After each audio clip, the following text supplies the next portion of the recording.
Welcome everybody, welcome. Welcome again, welcome to the Sports Frenzy show.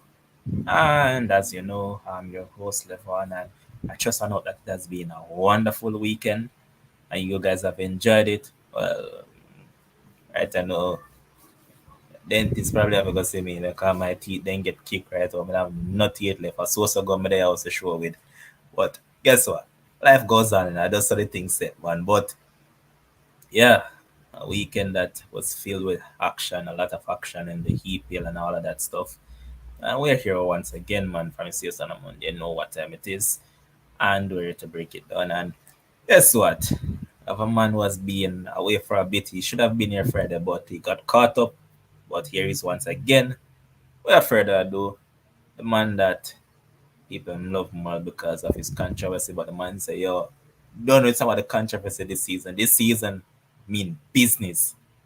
Breaking down teams, breaking down squads, and all of those stuff. He's on it this season. Without further ado, welcome, Sherwin. Welcome. Welcome there, That is it. Yeah, man, me never realized that me did have one match Friday night, man. Go dump up some boy want 6 love, Jaja. Boss man, like easy one too. It's surprising because I know say a man will love to get red cards. I think a red card they pick up. No, man, you're mad, man. You're not deal with it that way again. All right, boss. German Watson, big up yourself. Michelle, same way. Fresh card, big up yourself, my general. Kish, good night, man. Welcome once again to everybody. Tyrese, let's say they know, bro. Big up yourself. But as I mentioned, Sherwin, action pack weekend, fully packed.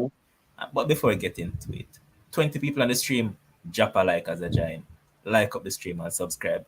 As Fresh God just said, it is massive growth of the channel, 3.23k.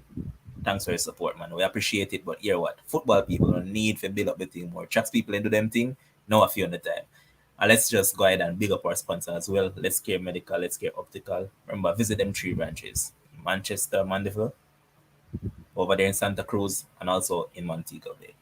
So early Saturday morning, it was Aston Villa against Everton. And boy, and them say it seems like Mings will link him Guzman, because Mings starting, and guess what? Diego Carlos is out for next 6 to 9 months. And I mean, Mings did well, He did well.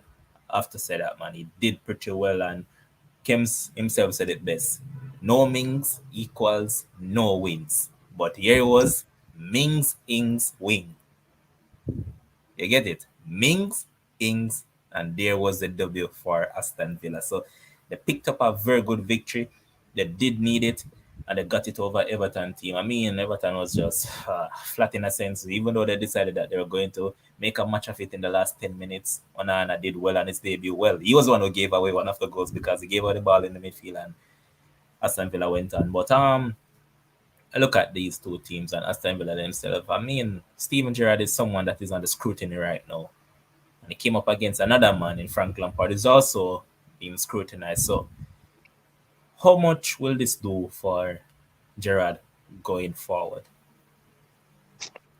Well, it gonna do well for Gerrard going forward. This win would have meant a lot for any one of the two coaches. I still think they are lacking that sort of quality to really challenge into a top 8 team. But it's work in progress. for both of them because while Gerrard might have added more players as a manager over Frank Lampard, I think Frank Lampard actually inherited a good enough sort of team, except for that defense line that is always shaky. He inherited a good enough sort of team that you would have expected to at least finish top 10 or between 20 and 12, but of course they fought for relegation last season. But the thing is the game was a game of I need to win sort of thing. And I just think the quality of of of Danny Ings and the quality of getting Buendia back into the midfield helped Gerard a lot.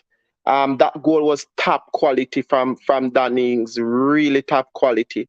If you want a striker to score a crucial goal, that's the type of goal you're looking for. And then to seal it off in the I think was somewhere way up in the 80th minute to seal it off with Buendia. Brilliant run, brilliant run and pass the ball back across the goal there. And it was a simple tap in. It was a beautiful play. But overall, current situation, it look like Everton will struggle. Honestly, it Yes, look I like they need will struggle. signings. Yeah, because the reason why I say that is you might have a good team, practically maybe a mid table team, and then you just start losing games after games, and it adds up, right?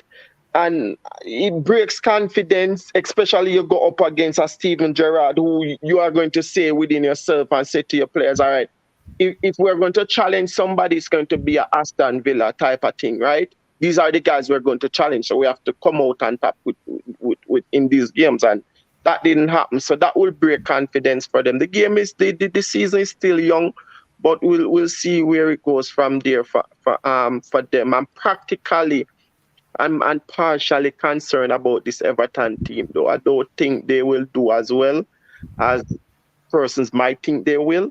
And Frank Lampard might be in some early trouble this season. Early trouble. All right, let us see how that one goes now because, as I mentioned, they're doing well and kind of disappointing because I never want Everton score still. So, yeah, but it was one of those things, man. And I think what Everton really needs is a centre forward. Dominic Calvert-Lewin, as I mentioned before. One, this man is a model. Two, this man only knows the hospital right now. That's it. That's it. That's it when it comes down to Calvert Lewin. So I think Everton really needs a striker, so they need to get in a I, striker right now.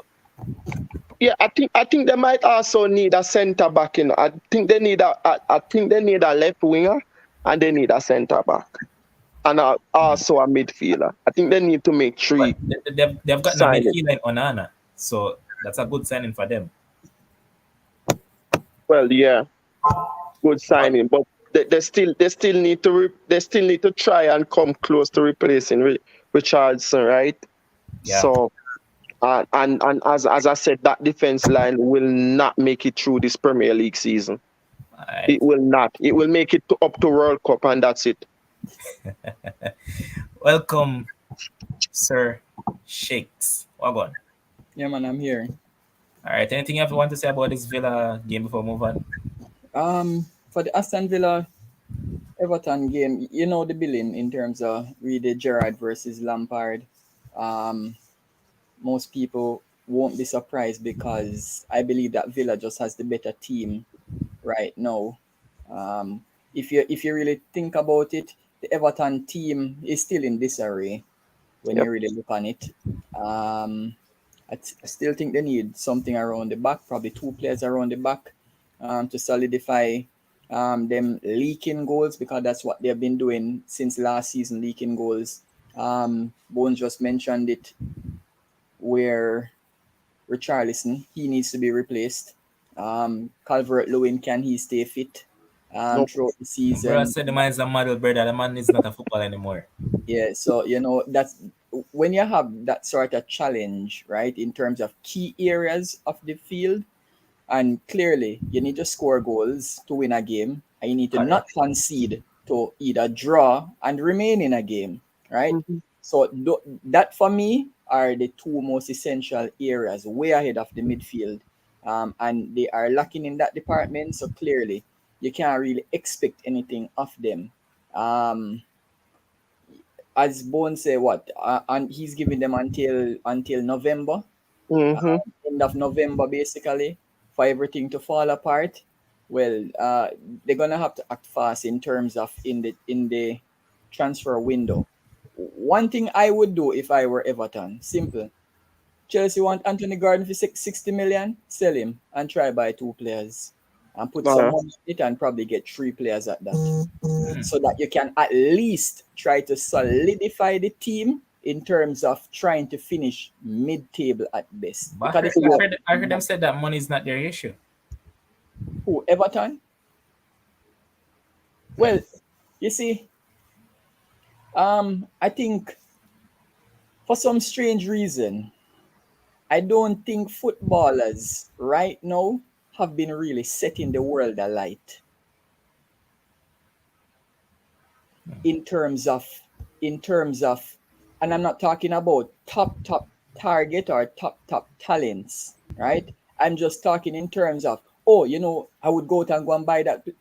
I don't think there are a lot of footballers out there who you would say, yes, we need to splash the cash and take the risk on this player. So you see, sometimes they might look and say, all right, you know what? Let me work with what we have. So quick question, Shakes. Let me ask you this. So you look at Amadou Onana, and as I said, I like this guy. Good kid. Yeah. I think he's quality, right? Now you're in Amadou Onana's shoes. West Ham comes calling, Everton comes calling. Where are you going? He looks at the place that he can play football. Simple. Yeah. I understand the point that you were trying to make by asking me that question. However, he is not going to get into that West Ham midfield right now. Yeah. Because guess what? Midfield was not a problem for West Ham last year. Correct. Yeah. However, there's a little rift going on between Solskjaer and Moyes. Mm-hmm. So yeah, but even then, I still think West Ham has other players who would still be ahead of him. Who? They don't have anybody that is really ahead of him. Well, Noble not there anymore, not true. Noble retire. Noble retire. Yeah, that's true. There's nobody. Yeah, so probably he would be first change. Because remember, they went out and they signed this youngster from Swansea, Flynn Downs, good kid, but guess what? Can't make it into the side as yet. So Onana would be ahead of him. How much them play for Onana? 30 something million. I think it was about 30 plus thereabouts. Yeah, 30 something. He probably would have get in a West Ham team. He would. He probably would. As a starter? Yeah. Probably. But the thing is, I agree with you upon one thing, but I disagree with you upon the other. When I agree with you upon is that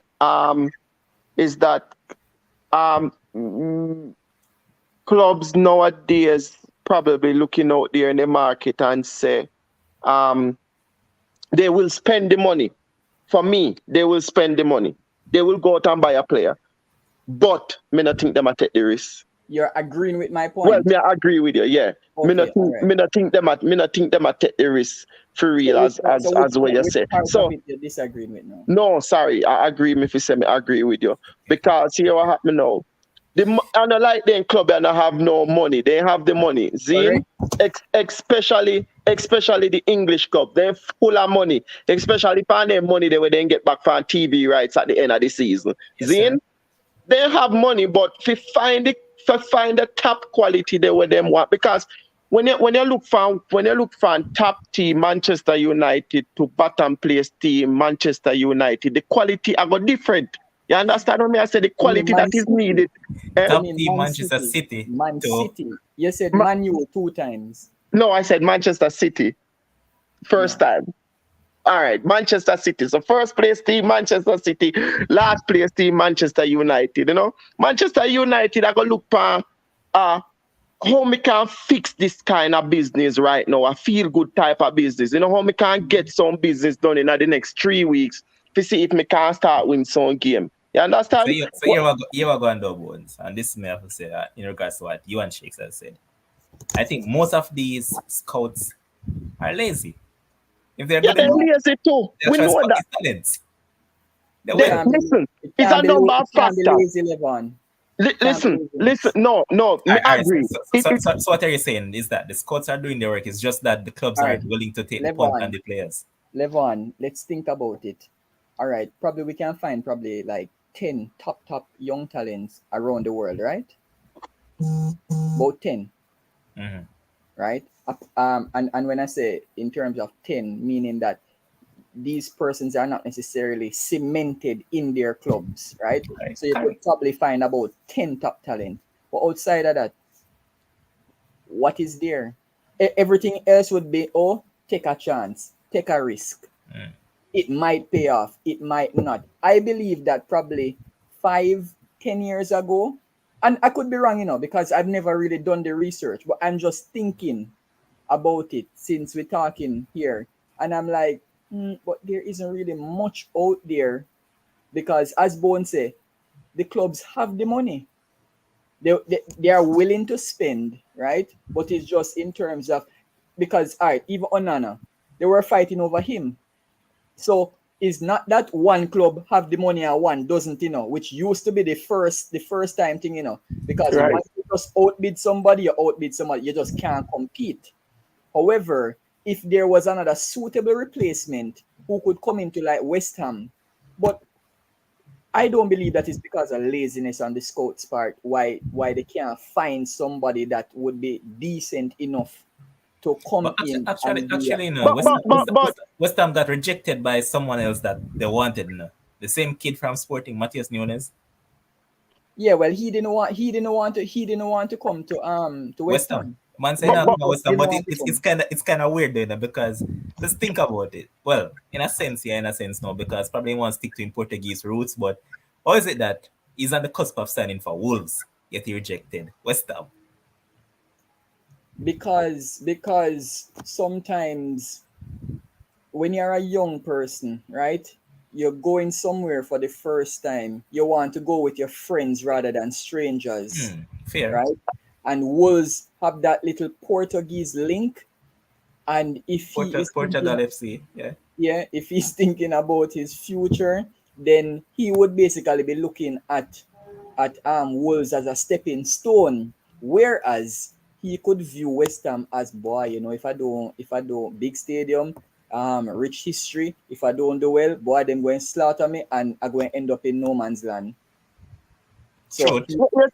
yeah, and to shakes it a come down to a decision, a preferable decision then that the players and well, it's coming down to the players where they really want to go. And I point back to an example where we come again and we say money is not a problem. Can remember the bidding war between Arsenal and Manchester United for Martinez, right? And of course, both clubs could have continued to play the game, right? Because the money is there.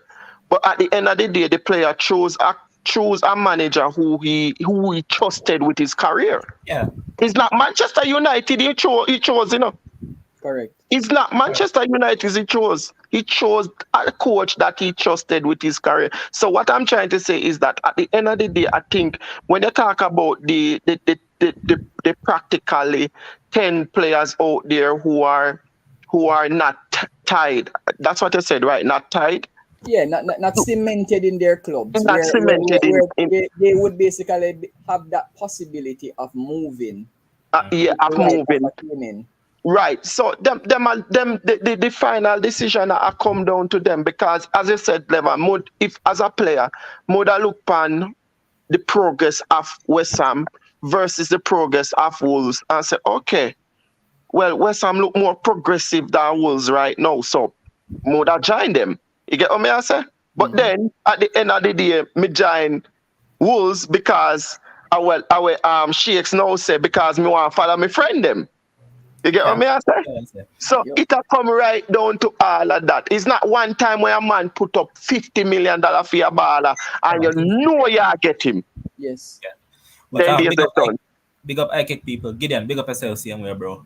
Let's move on because we have a lot to divulge. So next game, Southampton, Leeds run out first and Leeds fired a couple of shots. Rodrigo at the double. But then Southampton stage a comeback and Joe Aribo scored his first goal for them. And also a youngster that I like from his days in Bordeaux. He's a very young talent that I'm really looking out for. French talent Sekou Mara. He came on and he would dominate that Leeds backline all day long. And he set up the second goal. 2-all draw. Victoria's Secret smiling. And guess what? We called that one again. We called that draw Friday night. So here it was. And anything you guys want to say about it? All I'll say is it was an entertaining game. Yeah, agree with that point. Entertaining. Leeds will be disappointed seeing that they went 2-0 up. I had in the comment section when I was there, I had mentioned that this game could be the possibility of Ralph Hasenhuttl getting sacked, right? And if those 2 goals never went in, I'm pretty sure that would be it, because we're basically talking about last season.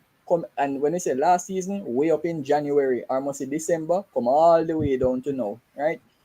So it was very crucial that they got that 1 point. Can they build on it? Let's see going forward. But I know that Leeds will be disappointed at the end of the day. I'm just gonna touch on the challenge by Llorente on Adams, or no, not Adams, Armstrong. I believe it was Armstrong. Boy, that for me should have been a red card. I don't know what the refs were thinking. Commentator said 50-50. I don't know how a last ditch challenge becomes a 50-50 challenge. Yeah, I found that one very strange. But when it comes on to the EPL, them decisions are always baffling. All right, sure, nothing. No, sorry. The only thing me can say is a warning is being placed on the table for Southampton this season. Because if they believe them can continue like how them continue previous seasons, if they make a sad mistake this season. I definitely am betting on them this year. Yeah. Crystal saying that Aribo is a good player. Yeah, man. Decent player. All right. Next game we're going to look at. I think Sharon will have a lot more to say about this one because not really. It was Jesus and his few friends that did the job. So Jesus along with Gabriel and what was it again? Which one I Gabriel? Come on, bro. I'm talking about the striker one, the one that is on form. And the man that I refer to as Sugar. You know, right? Just like I have granulated, you have granite. So I'm talking about granite also. I could refer to him as Stone because he have granite. But let's go with it, man. And it was Xhaka. He played a part in 2 of the goals. And actually, what I realized is that ever since about late last season, you could see that Xhaka is getting more forward now than he actually normally does before. So he's going up further. All the time I normally see him do this is when he's on international duty for Switzerland. But now he's getting forward. It seems like because he has insurance policy behind him, he has a license to go forward. But Jesus, that goal, man, that first one, peach. No backlift whatsoever. Brilliant. And he had a hand in all 4 goals. He assisted 2 and scored twice. And anybody that triple captain that man in FPL this week is definitely smiling right now. And yes, I think Sherwin that now I tune into the show. I don't see that man in ages. I think he did. But here it was. Go again? No, Jesus. Oh, okay. Jesus. You frightened me. I guess what, Sherwin? This man could have scored 5 easily. So easily. For me, it was a okay performance, not a top performance. I was particularly concerned about how poor Saka and Partey was at times in the game. A lot of missed passes. Um, Partey, I think, had a good first game, but then this game he was off the pace a little bit for me. I was concerned about that. Saka too again. I think probably he's just starting slow, or maybe the league is just figuring him out now. So Sure. they're putting more mark. Sure. For me, let me be honest. How highly do you rate Saka's talent? How highly? Yeah. Really? You really ask me that? Exactly. Highly? You have to ask the man that live on. No. I don't want. Man have him Listen, to shirt Shakes. and Listen, picture up listen, to in him Shakes. room. I don't want the fanboy showing right now. I want the rational and the objective one that he said he's bringing to the show. That's why I asked him the question, because I'm on saying done with the Right. Yeah, and controversy. you rate him highly. Okay.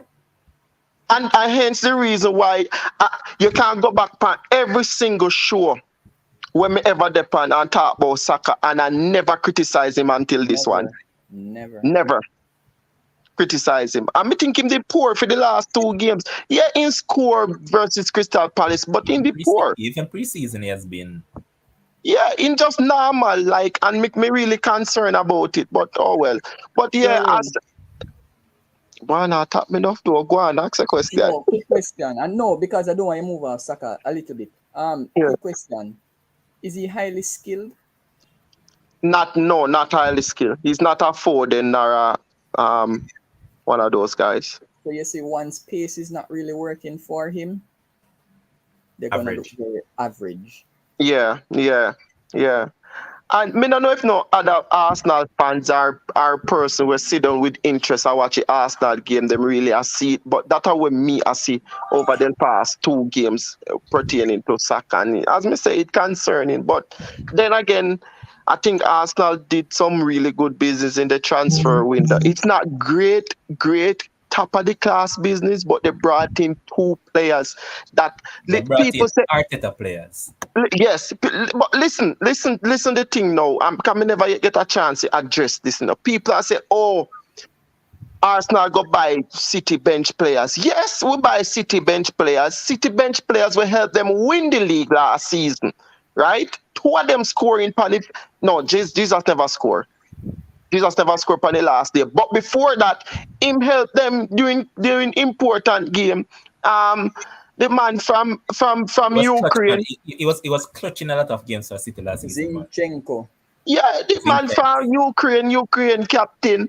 The man set up Rodri goal in the last game of the season. So yeah, we buy City players, City bench players. Good. They come with a winning mentality to Arsenal, something that our players don't have. Correct. That's what they bring to Arsenal, and that some of the time that is what can make a difference between you finishing 1 point behind Tottenham or you're finishing 1 point above them. 100% agreed. Right? Yeah, that's the difference. Transpired last season, those 2 buys would have been not just good buys; they would have been exceptional buys for Arsenal. Right? Because remember, you're not really looking on Man City and Liverpool as teams to really beat. You're trying to beat the rest.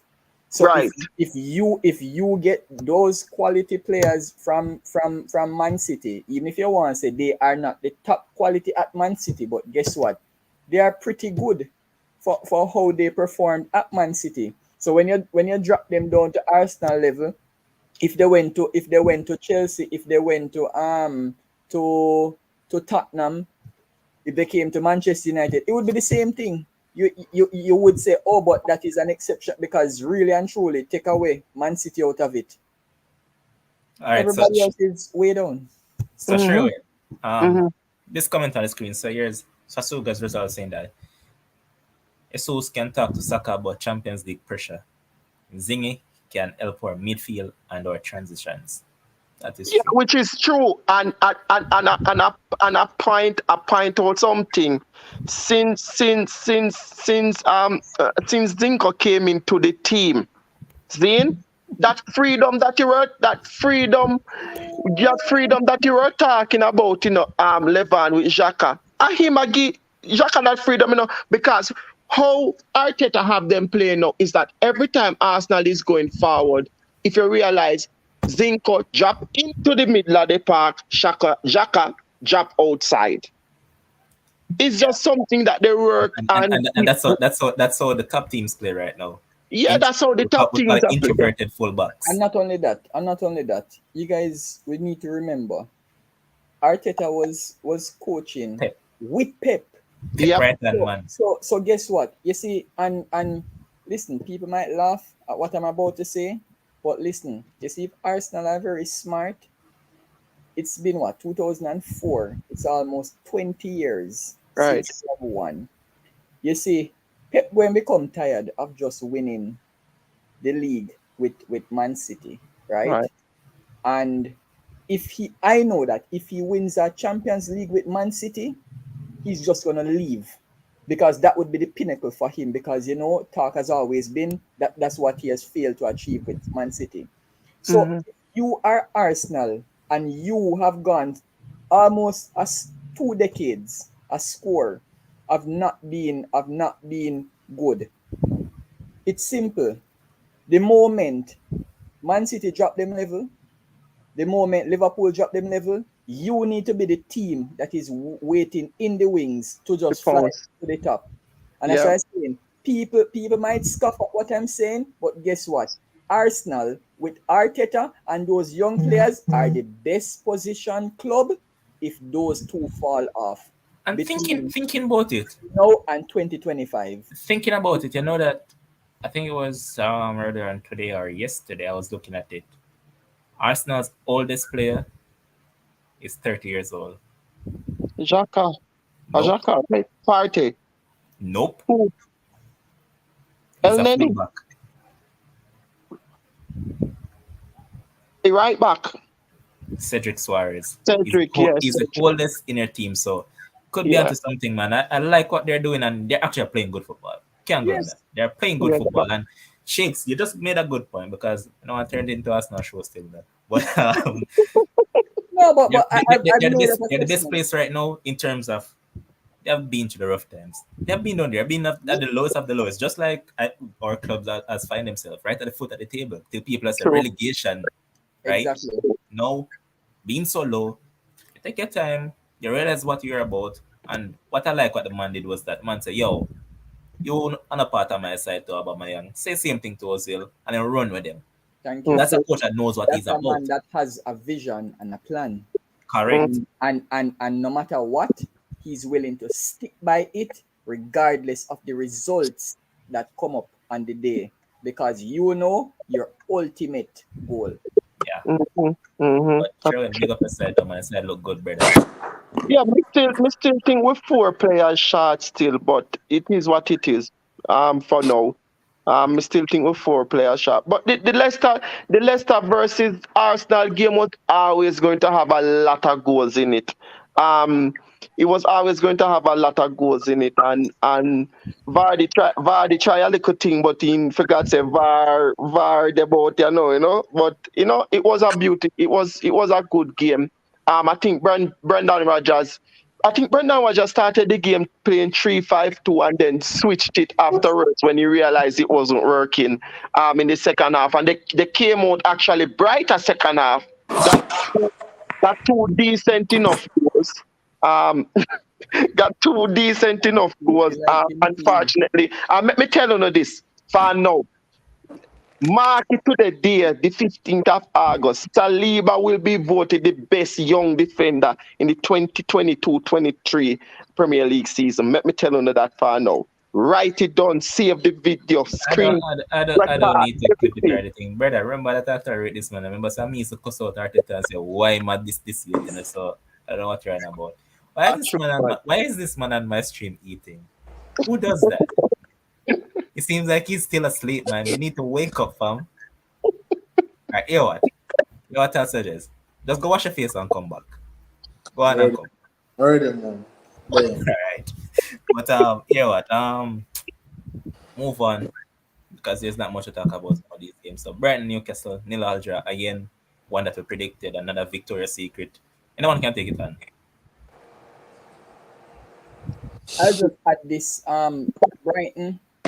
Clearly Newcastle, they have been on a high from last season, right? But Brighton doing what Brighton has done in terms of play decent football. A draw is a decent result at the end of the day. Not much really to talk about the game for me, but It yeah, was a good. good game. I, That's all I, I'll I say. It was a I good, think it was a I good think battle it in that was a midfield. good result for both teams. Yeah. Seeing that Brighton would have been on a high, and Newcastle they have also been on a high. One thing we can't talk about this dude when named Graham Potter. That His dude. name is Harry Potter. Which Harry Potter? The man is a decent coach. The man is a wizard. Well, true. If I that way I look panic. Cause some people look at Harry Potter as an idiot, you know.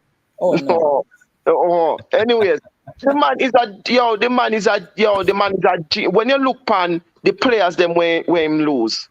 Zane and basically him bringing nobody yet. Him not bringing nobody yet. Him not No, bringing I nobody think he only to brought in, yeah, I think we must say one person, but yeah, one nobody or is two, right?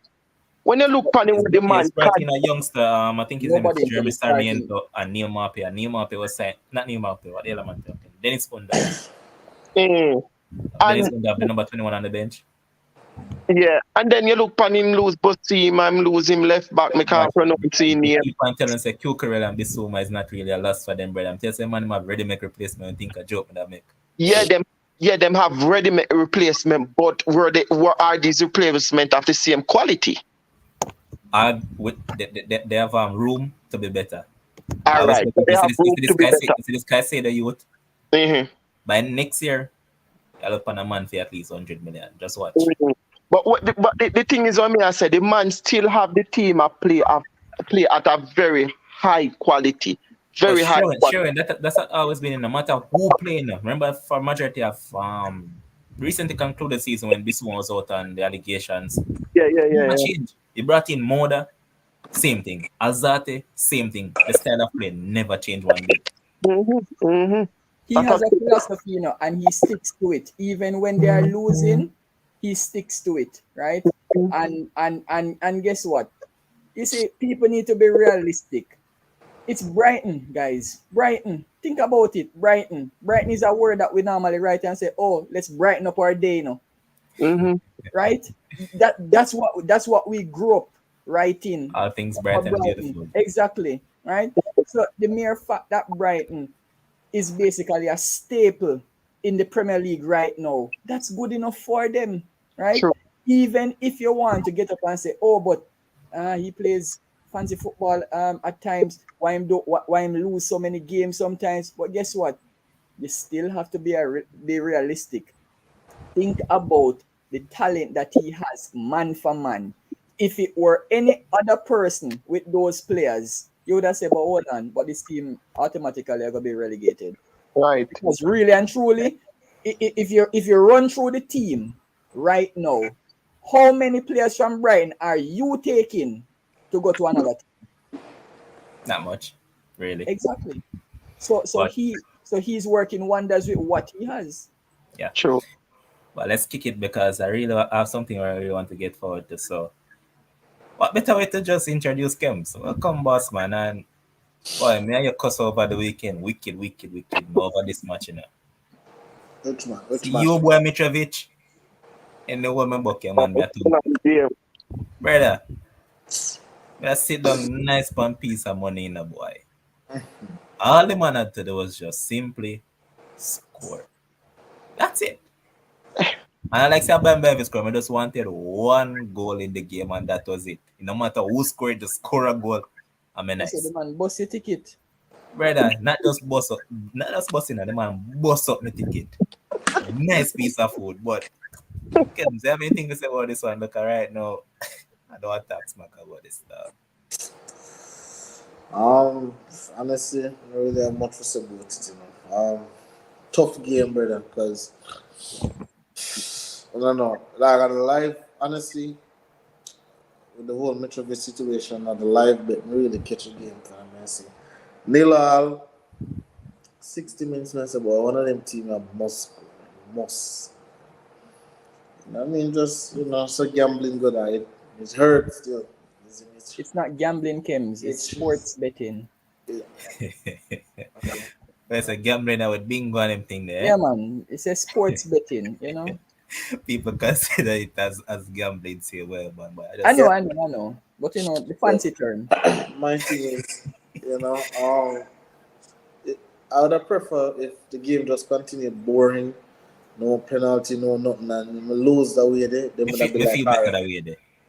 Yeah, but for the man to get the penalty and, that's, I just want to know. But the game within itself, boy, Wolves seem like they're going down the same trend where they do last season. Because remember last season they lost their first 3 games, and now well them draw this one, but they have an L and a draw, so they have 1 point, more points than your team. So there's not much to say about it. Fulham is just Fulham, and Wolves is just Wolves. Yeah. All right, Gio, yeah, man, we play just better. I'm to your brother, we bet, man. We're betters. We're sports betters, fam. That's the only thing that we bet on. We don't do cash partner or those things. Sports betting thing, them, man. But next game that I want to move on to, as I said, there's nothing much to talk about. City against Bournemouth. For them, they still want conquer right now because they just roll that ball across the wall and in that third minute. And nice in the FPL, but they didn't. But Foden scored. De Bruyne scored. Foden assist. De Bruyne assisted. Haaland also got an assist. Anyone can take it on. A lot of persons saying, again, I think people like to major in the mind about what's new. They're saying, Haaland only had 2 touches at the kickoff and the assist. What kind of forward this, blah, blah, blah. Nah. Mere bag of shells. Obviously, City was a way better team. Could have been 12-0, 13-0, 14-0, whatever you want to guess. But it ended up at 4-0. Not much to say about it. Haaland will be okay. City will be fine. Just an easy win. I'll add this. They literally ran through Bournemouth, right? I'll point this out, and it's not because Haaland is my player, right? The movement of Haaland on the field created space for literally all his teammates up front, right? Because he kept on dragging people, and Man City have yes. Good pointer. Enough people want to say this, You see the goal at De Bruyne score. Watch what happened. I know. Haaland was running. he came central, and then he went left. And when he went left, 2 of the defenders went with him, so that opened the space for De Bruyne to take the shot. Thank you. Even for the pass, because I was saying that Man City always have runners in behind, right, in terms of the midfielders. And because the defenders are so hung up on trying to control, because clearly one man can't mark Erling Haaland, right? Yeah. So 2 Bournemouth players would be going towards him. So he basically pulled in those well, you can basically call it 3 players, where he was able to just divert the ball around the corner straight to Gundogan because he was making the run. Foden, Haaland made another run. Easy run. He just laid after the man. Square the ball, right? Brother. There was literally 3 City players right there. I know Foden's on his left foot, right? But he's right there. And it's been a Man City thing from like 2 years now, where many times players get in that exact position and them not square the ball. Mahrez normally guilty of doing that, where he'll have somebody open and him don't pass the ball, right? And for me, it's not just about Haaland scoring all the time, but you see, if your teammates making a particular run and they get into the space, pass it, right? Goals. Outside of that, Kevin De Bruyne, EPL bully. What's new? Magnificent on the day, but as I said, what's new? That ain't new, because he has always been magnificent. One of the best talents to come to the EPL, right? Hands down. And then for Gundogan, brilliant goal in terms of taking that one on the left foot. Yeah. Sure, anything? No, the City team right now is just right now is just class. But one thing I'm gonna say, that's how I top read most of the posts that people make on Facebook, especially between Nunes and Haaland. Because going back to what I said earlier, the runs where Haaland make, right? He might not score. It would have come like how effective Olivier Giroud was at the 2018 World Cup. But then everybody are gonna say, "Oh, he never scored no goal and win World Cup." But he was so effective, right? That I agree with people, I agree with that 100%. And I'm not a big Giroud fan. Yeah, he was 100% effective. That's what a Haaland is going to bring to you. So some people come in and talking about, goals, all this, all that. So my time on a particular day, come down to that.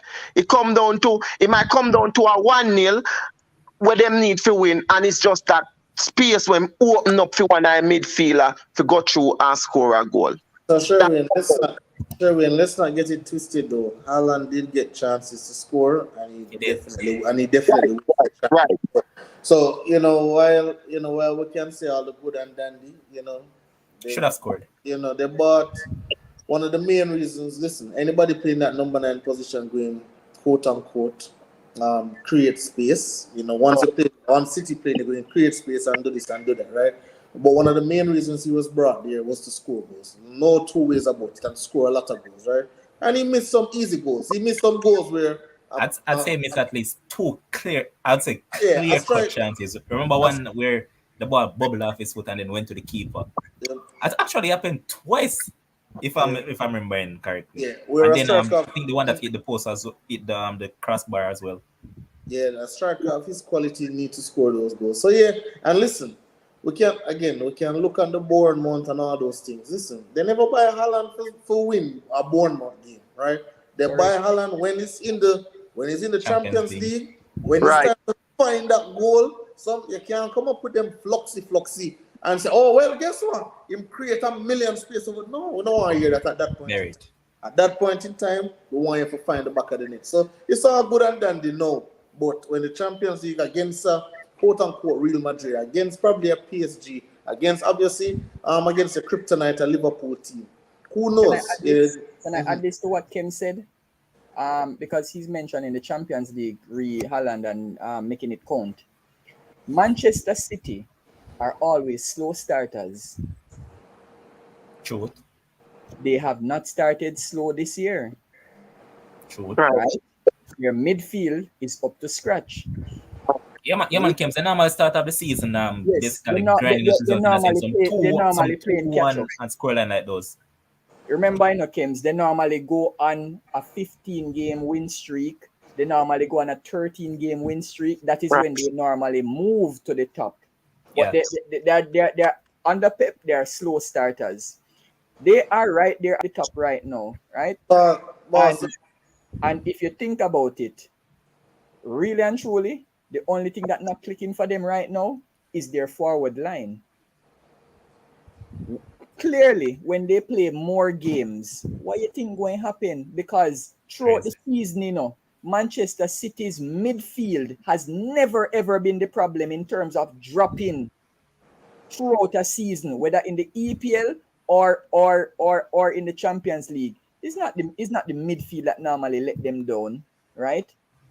So if you keep on getting games, your teammates going to realize that you are making certain runs, you are always in certain positions. Listen, they're only going to acclimatize to him, and he's going to acclimatize to them. And as I said, he's intelligent enough in terms of the runs that he's able to make in terms of back to goal, coming deep. He's able to do all of that.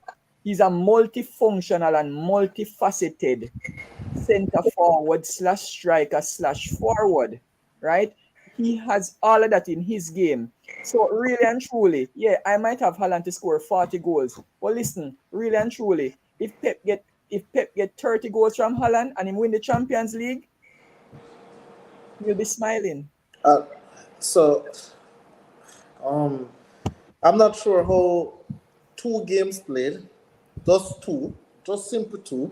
One against West Ham, which I believe was a terrible game, and then one against a newly promoted team. It is impossible for me to look at those 2 games and say this is a fast start. This is just impossible, right? And we can say it's a fast start probably when we look around the league and we see Liverpool draw 2 games, We see United with no points, and then Arsenal is quote unquote second place based off of goal difference, right? If you look at that and Thames is a fast start, and again, Man City will not win the Champions League with Haaland missing those nice, simple, easy goals. I'll tell you We that agree. right now. We agree. I'll tell you that right now. We And never disagree with that and when story. it comes on to, and this is my worry, Haaland, great player, great player, fantastic talent.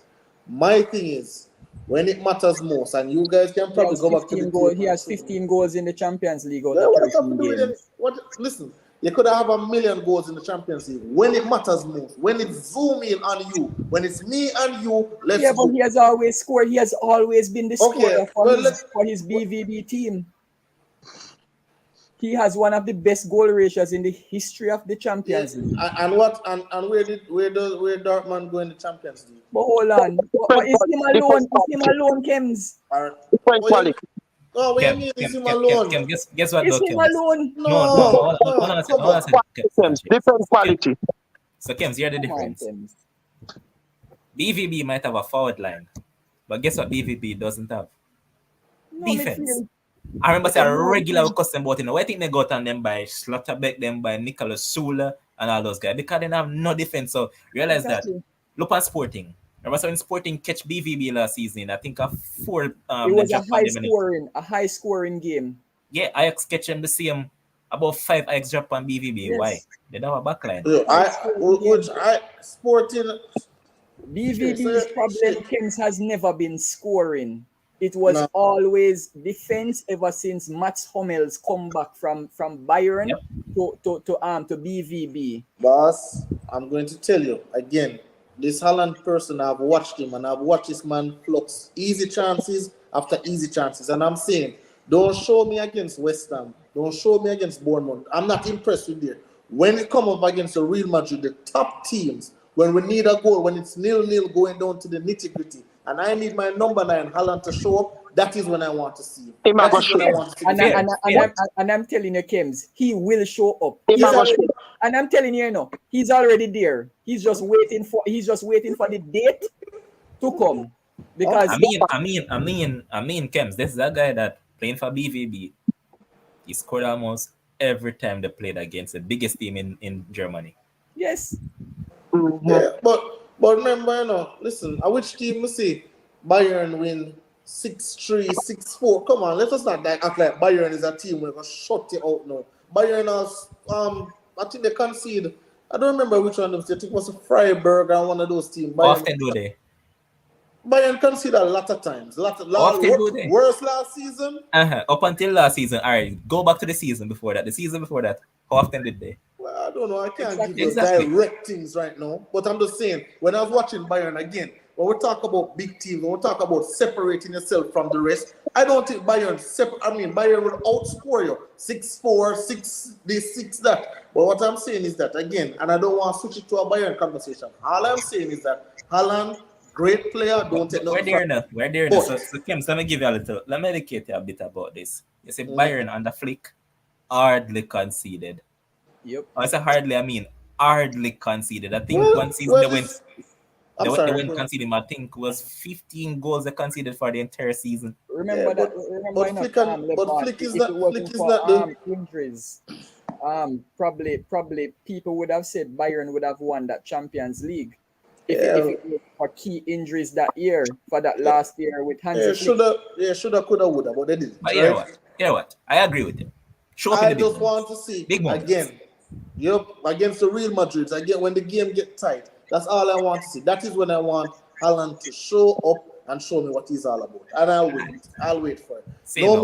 No more Pep excuses. No more pointing to Pep. I want to point on the players. Haaland, where are you? Please show up. No more hide and seek business. Yeah, just like Shakes normally do. Point at KDB. KDB doesn't show up in big games, so yes, Haaland show up too. KDB was live and present in the big games in the Champions League. That's all I'll say. Let's move Live. In the Real Madrid game, the man was present. Let's move on. Let's go. Yeah, the man was present. What do you mean? All right, Yeah, so on the paper. here's what. You know which match is coming next. What I want to say. on this show at what 54 minutes, well, approaching 55 minutes, I want to make a public apology to one Kems. People might be wondering why. I've been utterly disrespectful and blasphemous in a sense over the past about season and a half. Why? And I did this after a lot of retrospection, man. I know that Shakes is going to disagree and shake his head all night, but I've thought about this long and hard, and I have to give a lot of ratings and props to one Ole Gunnar Solskjaer. Why? To come top 4 back to back with this bag of garbage and bring these men go to a Europa League final, big. And right now, at this point in time, Kim tell me say I have Jose Mourinho. Right now, I put what this man did with these guys as second place behind Sir Alex. Why? Again, because of this garbage that is currently at Manchester United. Yep. Nobody else could work the miracle that this guy did. You see this man have senseless, brainless, bug Rashford basically had the best season of his career. 17 goals in the Premier League. You see this man have average Anthony Martial scoring 17 goals in Premier League. So again, I have to give one Ole his props. And I'm gonna beat this man and call him clone from now till next year. But guess what? I have to call a spade, and nobody has been able to galvanize, bring these dudes to whatever level, and this man did. Second place behind the great Liverpool team, and as I mentioned, top 4. Big up Ole Gunnar Solskjaer. That's that I want to Liverpool or Man City? I think Liverpool, man. Liverpool. So again, I don't want him back, Stay away there. Yeah. But big up the man. Big deal that he did. Well, what I'll say, Levon, before the hate attack, what I'll say, Levon, definitely, that is a grown man move. I appreciate you just seeing the light. All I've ever wanted for Mr. Ole was just to respect, and I've said it before. Manchester United will not get back to Manchester United until, from the top, realize what they did was blasphemous. Listen, when I said Jose Mourinho left that locker room in shambles, when I say the locker room, there was no morale, there was no culture, there was nothing. And Ole was like, pick me. I will take the job, I will get it done. And Ole come in, galvanize the troops, give everybody belief. Listen, however you get it done, I don't care. When I tell me, say, Ten Hag is a big coach. Please, one correction. Not troops. Bugs. He galvanized bugs. All right, galvanize the bugs. Let's say galvanize the bugs. But when you tell me, say, Ten Hag a big coach, that even him can fix it. I see report come out. Oh, he made the players run 8.35 miles because that is how 8.35 miles Brentford run over Manchester United. Foolishness. That's not going to fix absolutely nothing. Right? Again, I said, there is a Manchester United way, there's a Manchester United culture. Don't pinpoint and ask me where it is, how it is, whatever. Ole, a man who has played for Manchester United, has found the recipe and was getting it done. But again, I said the same thing about what you were saying earlier, Levon. I said the same thing about Arsenal. Bones himself right there, so, oh, Arteta out. Wow, come out of the club, blah, blah, blah. And what Arsenal, patient.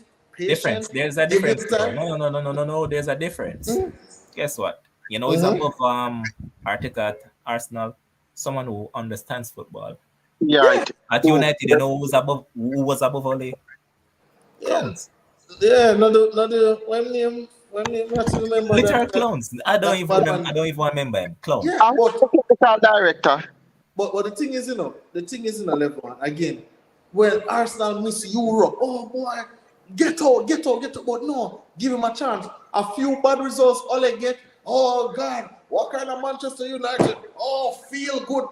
Boy, I know a lot of Manchester United fans would glad for those feel good moments right now because they want to feel good right now. But again, when you look, Levon, listen, Levon, when you look and we look at what's going on, and I said before, hey, Ole football not going to be the prettiest, but listen, when Pep Guardiola see Ole that man scratching me because that man said, this man can't coach, but I can't beat him. I don't know how, what this man do to me, but I cannot beat him. Anywhere unless Pep Guardiola, whop, and beat him up. And I'm saying, give the guy a chance. Just please, nobody that come third in the Premier League, beat Chelsea, second in the Premier League, beat Chelsea again. Nobody say, okay, a few bad results. Let us just calm down. Let's give him an opportunity. You know what I'd love, Kim? Please finish the season. I'd love if they had still had Ole and just brought in Ralph as a sporting director. Even that, bring in Mr. Press Conference as the sporting director and get out those little bank managers and those little people who only know about the little banking and the stocks and all them something they will not know nothing about football. But I've said that, give Ole a chance. But the Glazers and everybody, read the papers, this is not Manchester United, we know. Let's get him out. All right, we're going to get Ralph. When we get Ralph, we'll struggle. Then let's get Ten Hag. He's the best over by Ajax. And come 2 games in, the first Manchester United manager in history ever 4-0 away. History. This is not last manager, the manager before. This is history in Manchester United. This man come 2 games in. This man is setting history already, and it's not on the good side. So all I'm saying, Levon, thank you very much for that. I appreciate it. And now I have nothing more to say. It shakes, the floor is all yours though. My belly hurt me. Like, no joke. Like, me nauseated. Honestly. Because, you see, let me tell you guys something. Mediocrity in life is a hell of a thing. And usually the blind lead the blind, right? Usually when you have too much illiterate people around you, you don't do very well in life. AKA dunce people, right? And a lot of that is at Manchester United, right? Manchester United, and I'm not even going to talk loud, guys. Manchester United is rotten to the core. No. Sir Alex Ferguson, we can go back there in terms of he left a rotten club because of the squad that he left, right? It started there. The transition in terms of managers did not work very well. However, they came in, they bought, so they were getting money. The recruitment, as I said, has always been wrong. You go from Louis van Gaal, or from David Moyes to Louis van Gaal to Jose Mourinho, right? Coming all the way down to gigs for the little interim, and then Ole Gunnar Solskjaer, right? However, key pieces were bought during Ole's time, so it's not that he did not get money. He got money.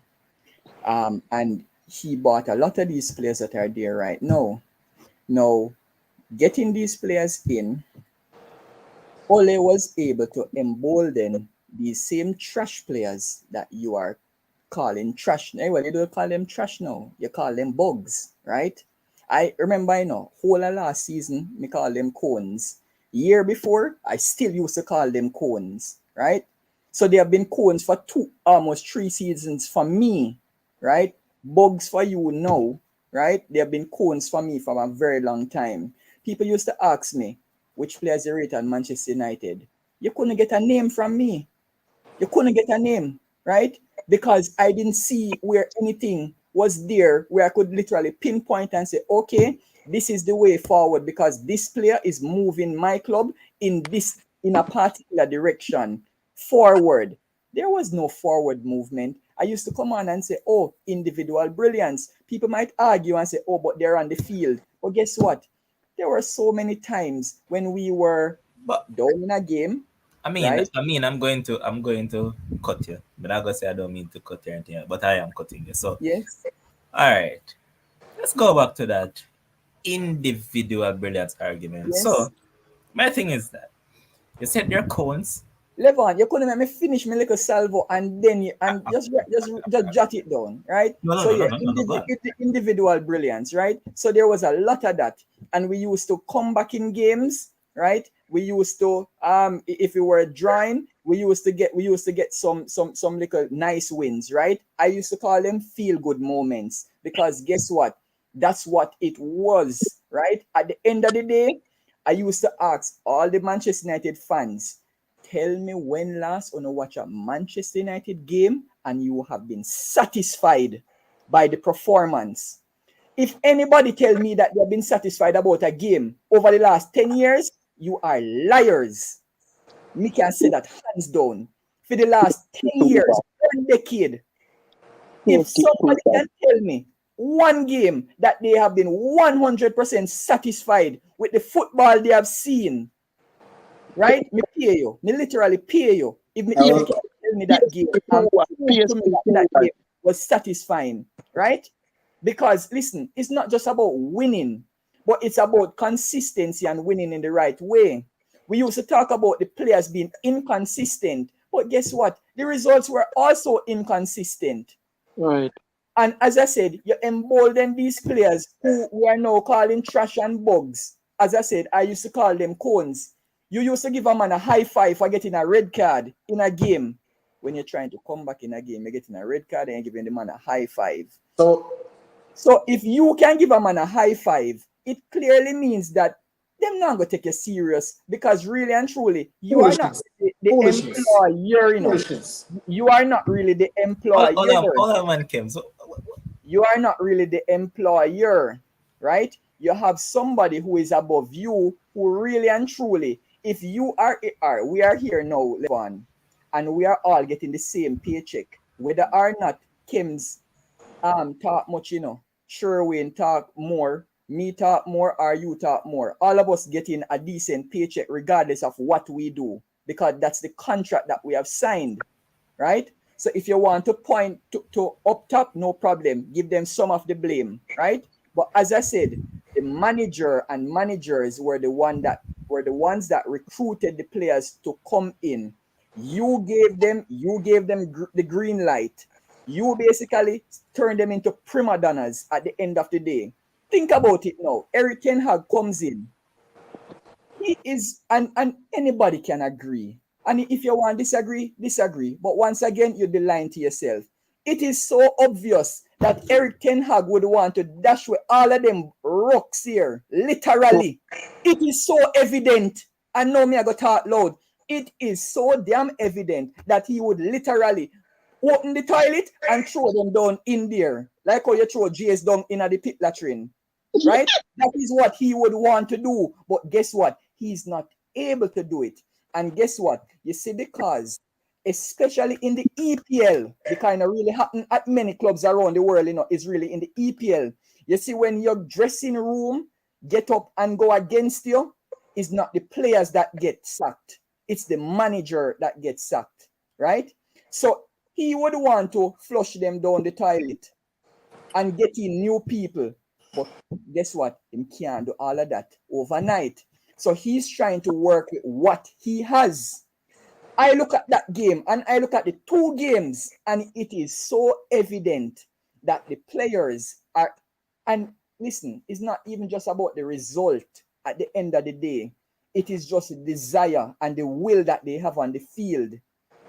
They have zero desire, right? They're putting out minimal energy, minimal tackles,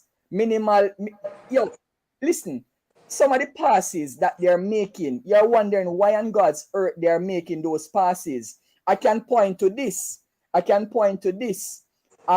When when Ole used to lose a game, right? And we used to talk about, oh, Ole, boy, the board must sack him now. Think about it. Yo, the team used to respond and win a game, right? Them used to win a game. So if the players could come together and win a game, right? Whether or not that is solely down to them or only decide if you talk a particular way to them, but if they were able to do that versus now, it is clearly evident that it is the desire of the players. However, as I stated, who bring in majority of these players? Who bring in most of them rocks? Listen, you have players at Manchester United that will really and truly never get injured, you know. You know why they would never get injured? Because one, they're not really putting out any physical output. And most times, Levon, in life, if you and I run and jog throughout life, we ain't gonna get an injury. Well, If we walk, who are gonna get an injury still. if we walk, we're not going to get an injury, right? If you don't go into a challenge with another man, you're not going to get an injury. Think about it. Manchester United has had a team over the past 2 to 3 seasons that has had one of the fewest number of injuries as a team overall in the EPL. Stop and think about that. Boss, it's impossible. Alright, Boss, but yo- it's impossible, Levan, make you talk so much garbage for about 5 minutes, boss. Oh no, you're not address nothing what the man say. You're going around beating around the bush, beating around the bush. Beating around the bush. Alright, so here we go on. We actually see an injury happening, and the only injury that we'll see happen is when Maroon left Kems come next month. Kems are gonna pull up injured and say, yo, you have hamstring issues. But anyway, separate and apart from that, let us meticulously scrutinize how Shakes just said. So first off, Shakes. Yep. One, you said that under Ole it was just down to individual brilliance. So how is it that Ole was able to get these dudes to give off these individual brilliance for him to look good, yet no other coach can do that? Remember, you said that all these players are bugs, they are Roxys. So how comes they did it for 38 games. So how comes Roxys are able to perform for 38 games to finish second in the league? Levon, It's just a Q&A. It's a Q&A, all right? Who used to score the goals? Martial, Rashford, Bruno, Greenwood. Thank you. How many names that? I just said 4. Thank you. Rashford is now working for Food for the Poor, Salvation Army, and for the Queen. That's one. Shakes That's one. again. Hold Shakes just said there. No. Shakes are going to go right back. You remember I said that you had them as cones, you know. Remember, you said that was cones for the past 2 Levon. When I say I have them as cones, we're not talking everybody in the camp, sir. We are talking majority of the players. You and I know that. Come on, how we have half the ear conversation. So you know. Yeah, but it's a Rashford a bug. Yes, Bruno. Remove Bruno's penalty. Bruno is an average footballer. Yes, because he has been found out in the EPL when he just came. He used to doing thing, but he has been found out. Martial cannot stay fit, right? So I was pointing to all of them, you know. So you talk about Rashford. As I said, no, he has been working for Food for the Poor, and he has been doing that ever since he went to the oh Lord, where did he miss the penalty? The Euros, right? And his confidence has been shot ever since, right? He has not recovered from that, right? So that's one. Martial, as I said, has not had the trust at the club, 1, and 2, he has never been able to stay fit consistently. All right, so here we're going, because no one trying to because a Q&A right now, Zane, and one can get in a few before we move on, because we're not going to chat about United all night. And lastly, and Greenwood have still been performing if it weren't for his little case in terms of we don't know that. We do not know that. Don't tell me Greenwood was on the upward trajectory. We do not know that, boss. You're saying something that cannot be proven. We do not know. Listen, at the same thing, you know. Nobody at the club is performing right now, so we do not know. If it's the same thing, if Rashford had got in trouble, would have said the same thing. Oh, hey, if Rashford was there, he'll still be performing. We honestly do not know. We cannot come forward. Let me ask you this. We cannot come forward. Hold on, boss. I get 15 minutes to talk. Our time now. It is impossible you could come on this platform and say, hey, Greenwood will still be performing with such absolute garbage, because we really do not know. There is no proof in the pudding to say that Greenwood will still be performing, because nobody is performing. Absolutely nobody. That's what I'm going to. All right. Probably initially before I might say, maybe it would still be performing, but to see if you really look at it logically, absolutely nobody at the club is performing. And guess what? As you always say now, if they are rubbish in one area and you keep on going to the same rubbish, guess what? Flies are going to eventually start follow you. So who knows? They might have infiltrated Mason Greenwood just the same. Levon, you don't even believe what you just said. I'm dead ass serious. Levon, as I said, hold on, Shakes. Hold on, Shakes. You just said, because so everybody in the Manchester United group on Facebook, everybody that come on the program, everybody used to wax lyrical about Mason Greenwood. He was the only person at Manchester United where, any analyst come on the program, Mason Greenwood. Shakes, but once again, Shakes, you're not listening. Shakes. Come out of your emotional self for a minute, fam. What we're saying is that yes, we did. Yes, no, listen, boss. Yes, we did wax lyrically about him. However, with the state that the club is now in, with nobody performing whatsoever, is Greenwood going to be the only tree that is going to stand up? Levon, Cristiano Ronaldo at 37 years old was the best performing person at the club last year. Huh? Part of the problem. It doesn't matter, but guess what? He was able to perform. But what I'll say to you, Shakes, and you made a statement. You make up a statement. Was the best player at the club. You make up a statements, right? That ties and boards back right into what we have been saying. So one, we talk about the players at the club and whatever not in regards to them and recruitment. So why is it that we can't be fair and give Ole the same deals that we're giving to others? Reason being, the guy wanted people. They never get out and bought the people that he wanted. This guy vetoed the move for it. Van de Beek, Ronaldo, and even Wan Bissaka said that he didn't want. Yep. He said he didn't. So, what? Let me answer you. So it's simple. And I said it on national radio today. One of the biggest problems I had with Ole is that, you see, we are here. We never play for Manchester United. We 1, 2, 3 of us support Manchester United, right? Ole Gunnar Solskjaer, right? Used to play. All right, AV. Ole Gunnar Solskjaer. Hold on, let me kiss my crest then. This is my office crest, guys, right? Yeah, my office crest. Yeah, let's scare medical and let's scare optical. But yes, Ole Gunnar Solskjaer, right? Used to play for Manchester United. So he's a true and true die-hard Red Devil. You see, as a Red Devil, you cannot in no way, shape, or form, Levon, come in, sit down in an establishment and stay quiet about the trash going on at the club just because you get money. Shakes. Listen, Shakes. Hold on a second. Let me ask you this. No. Yeah, me ask you. So, you're the coach. Seeing? Yep. You're not getting back in. However, this is the biggest job of your career ever. Even though you know the players are not good enough, you give it your all. Seeing? No. Eventually, I see a man then turn around and get fired now because I see a man then decides to go sabotage and get fired. I see a man then turn back on him. Thank you. But Ole was and that's why I'm saying, Levon, Ole was the one that created that environment. No, man, he did a long time, man. Was there, man. But what I'm trying to say is that, you know, so me never ever yet see Jose Mourinho high five somebody who get a red card before in all my life. Yeah, but that's a it's different not just about that's a different personality, boss. Jose Mourinho. It's not about no, personality. It is. Jose Mourinho have a very combative personality. Everywhere he goes, very combative.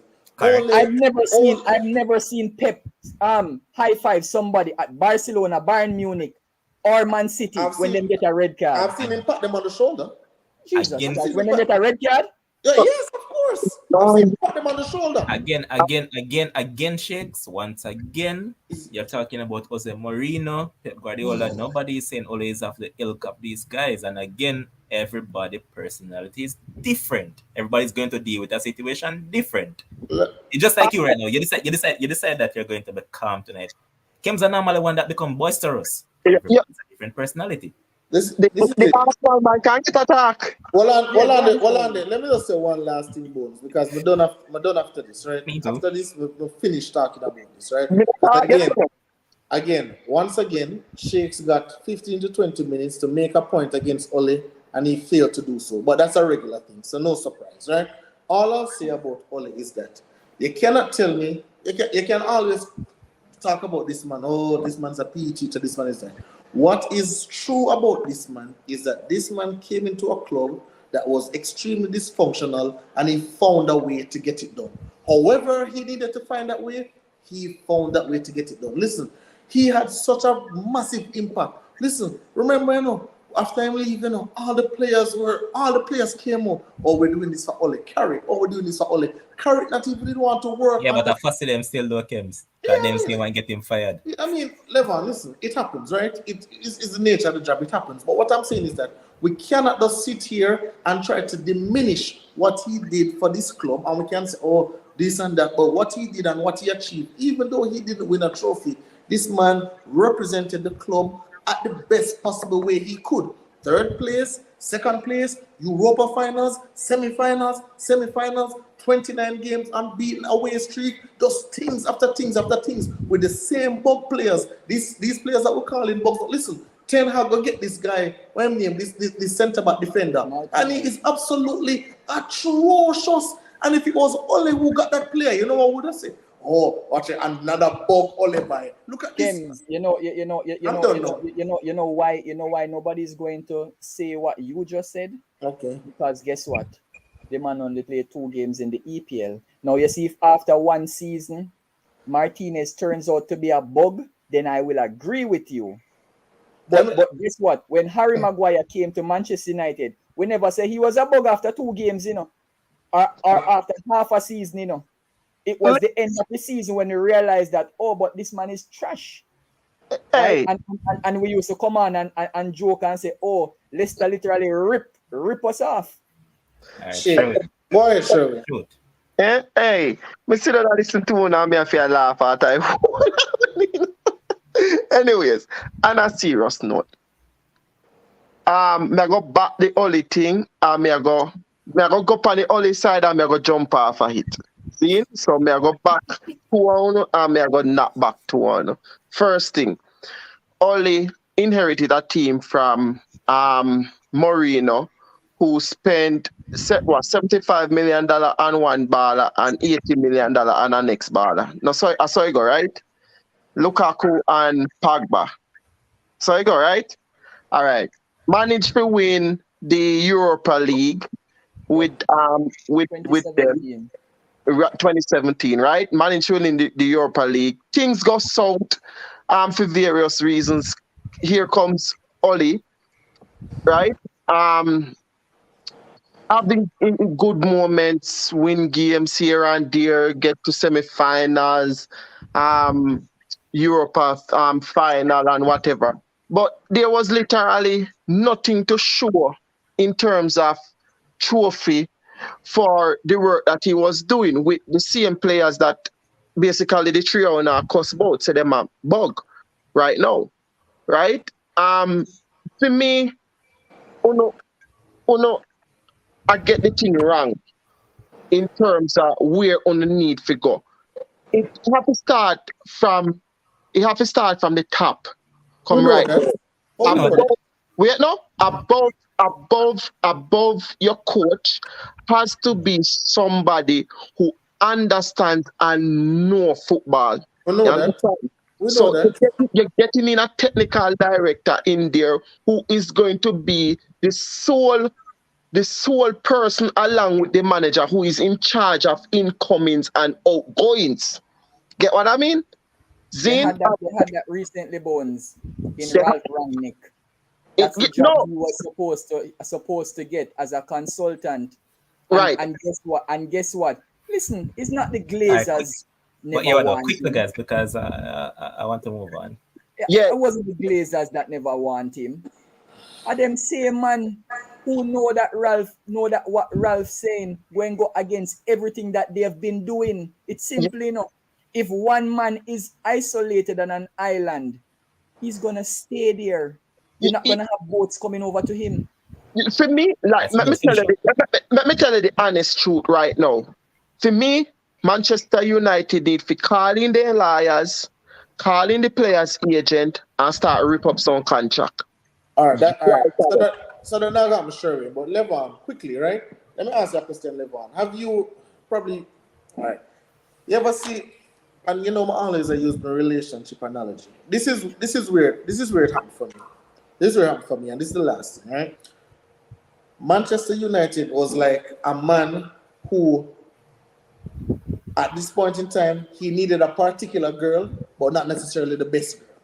But he just needed the girl right here, so to get him over the setting hump. on the party. Yeah, so that is what Ole was for Manchester United. He wasn't to be there for 20, 30 years. That was Ole. There was a miss, and he was there to just set the trail right back on the track, and then somebody else come and take over. But the way how they dismiss Ole was just ungrateful, and Manchester United will forever suffer until they apologize to Ole, and then that. So let's move on. Bones, but Kim, shouldn't you ask the players to apologize to him? Why?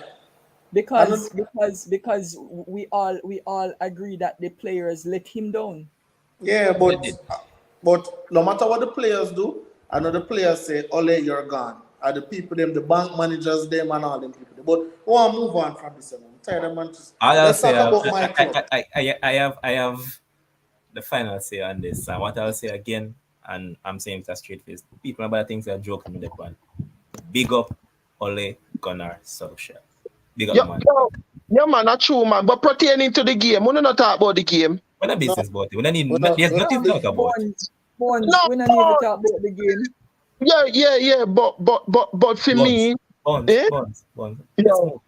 Please. That's what we just did. We talk about the game.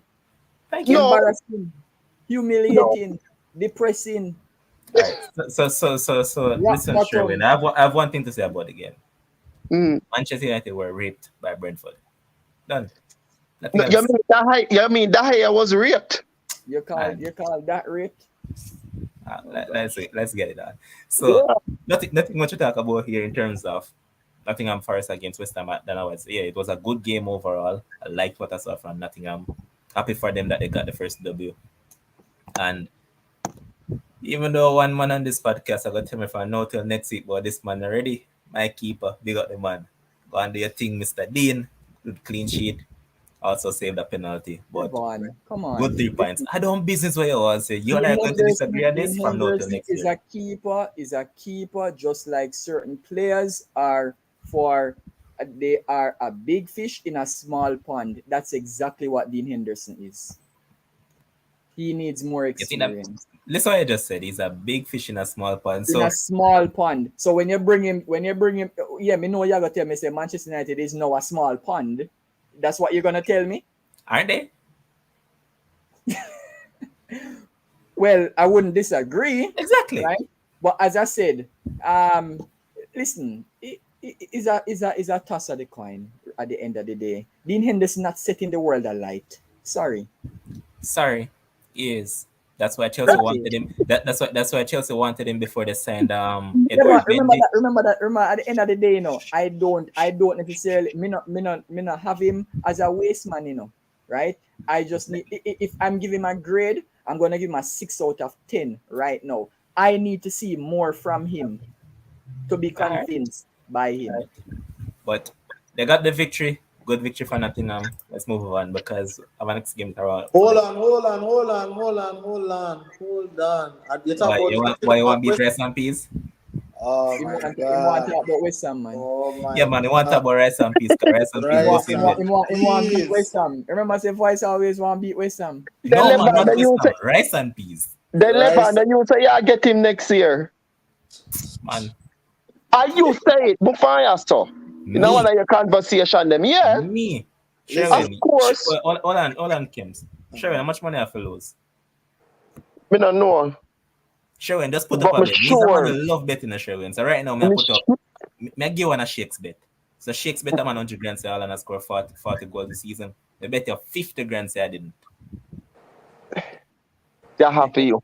Me have a conversation about man, this. I bet you 50 grand. Take it or leave it. Which one? Take it or leave it. No proof now, but did they know? Of course it is always going to be there. Not delete. Anyway. Yes. Come on, Bones. Continue. Yeah, misread things, man. Jason was the one who said it, not me. That's how Jason most of I lie you are tell because we don't have a conversation about football today. That's how I'm back out, That's how I'm back out, I bet, Girl, listen. Again, I said, listen, Nottingham, Levon tell me, because I don't follow no Nottingham, right? So Levon tell me that this team by so many players because they lost so many players and they're still getting it together. So I'm saying, okay, the $100 million midfielder, if there, because again against Manchester City, he was Casper. But I'm saying, you know what?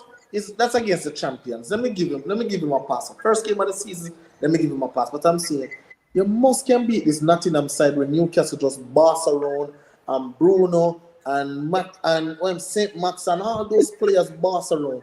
So I'm saying, Rice and Peas must can do something. I saw Rice and Peas twice in the game. Twice. One when he got a yellow card, the next one when he missed the penalty. I agree, Michelle. Rice pudding. Soft. Listen, we need to, and again, this is why people always say that English players are overrated. Because as soon as a man play 5 good games, yes, and the biggest, let's put him in the Ballon d'Or conversation. The best, like, come on, let us calm down. Players go on stretches, players go on a little bit wrong. Rice, as I've said it before, he is not good enough. He is too inconsistent, right? And as I can say, I think Levon has used this term. He is consistently inconsistent. That is exactly what he is. And when it is time to show up in that midfield, as I said, string some passes, make some tackles, sometimes the game not going your way. But as a great player, you must find a way to involve yourself in the game, especially when your team needs you. And again, Rice and Peas, Rice pudding, bun-up Rice was just not there and he was non-existent. And as a result of that, again, Kems is looking to be right once again because he's not going to have a good season. I promise you, his value. Manchester United is the only team who will pay $100 million for him. I promise you, the only team because they overpay for every man. But all I'll say is that on the balance of play, though, I think a draw would have been the best result for that game. I mean, they hit the post like what? Twice, I believe. I know that Ben Rama did, and there was one other person who did. Sochek should have scored as well. So, yeah, but I'll assume that good result for Nottingham, and that's what they have made their 15th signing this summer, and they're on the cusp of making their 16th with one Neil Maupay, Sherwin Bunny favorite player going there as well. So, yeah. Who's my favorite player? I said Sherwin, not Sherwayne. Oh. Yeah. Well, let's move on. Chelsea 2, Tottenham 2. But, man, I love this. What a game. I love this game, man. And you know what I love about it? It's not the ball play. I love what happened between both managers. And yes, man. I mean, yeah, the play was, it was all right, yeah. I was more in tune to the Bayern game. I just watched Jamal Musiala just play that bomb off a game. But I was some that. Good game overall. I think Chelsea fans out there crying about Anthony Taylor saying that man should be banned totally because none of those goals should have stood. Said there was a foul on Havertz. I mean, a lot of people are saying that Romero was popping off the wig off Tuchel head and all of those stuff. So. That is true. That part is true.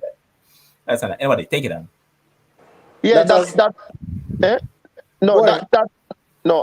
part are true, Levan. Like, there's no way on earth that is not a foul. It has to be a foul. There is no way a defender can take advantage of an attacking player like that, using it, basically pulling him down, using it, the stretch of his hair, pull off the wig. You understand? So yeah, big controversy this, and that in itself should have been a foul, and that goal shouldn't have stand. I haven't seen the one with Kai Havertz yet, but I heard that one was blatant as well, like clear.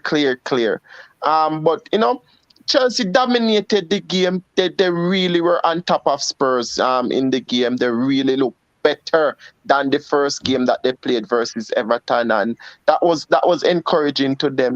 They can't cry, but it's the Premier League, right? You'll have days when the referees are on your side, and you'll have days when they are not on your side. The cars are just totally off. It's the Premier League. Get used to it. Stop the cow balling. You get what I say? It's gonna happen right through the entire team. Every team. And to add to that, Sherwin, and to add to that, listen, as I said, when his corner kicks and those things, if really and truly, if the referee is supposed to call all of those calls, is a penalty every single time. Because somebody's always pulling down somebody in the box on there. So listen, Yeah, but guess what's the difference though, Kems? They actually looked at the monitor. They looked at the screen and VAR said no. So that's the yeah, difference now. yeah. But all right. So what else? The honest reason why Chelsea lost that game was really and Right. truly not the fouls, not those controversial calls, but really Kai Havertz, the man missed two. The same when I said the foul was clear. That is how clear the chances was what this man get. Was just not good enough. Obviously Sterling get one, but we know Sterling good for one of those misses every single game. He's just going to get that. Marcus, big up yourself, man. First time here. I think you're echo. I'm most sure we in that. Wouldn't be surprised. Sure, yeah. All right. Yeah. So, but again, what as I'm with you, Levon, I loved the rivalry between managers, and that does show you. A couple years ago, Chelsea fans were celebrating Conte bringing a Premier League to Chelsea, right? But no, they hate the man like poison. And that's a football True. go, right? And I think these two managers are true character because I see Tuchel, boy, you want to shake the man and I walk away. The man say, look in my eyes, big man thing. When you're shaking my hand, you look in my eyes, and Yo, and I think did you see him flexing his muscle as well? yes, yes, yes. So listen, and I think Jason mentioned it when say, you see all of these friendly between Pep and Klopp and all them friendly business. No one none of that. No Yeah, one. yeah, I'm gonna This is shoot how. like a shakes me, I got throw it to you. Know. Oh, sorry. This is how managers should be. This is, and trust me. The next time Chelsea and Spurs play, Brother, I can't wait to see it. I can't. I wish it was next week because it is going to be fireworks. But listen, credit to Tottenham. They were outplayed on every part of the pitch, but they found a way to get a point. And I don't think they'll be champions. I don't even think they'll be in the conversation. But again, if they are, these are the moments. These are the things. When you're outplayed, you find a way to get something from the game. So good for it. But Chelsea should have won the game.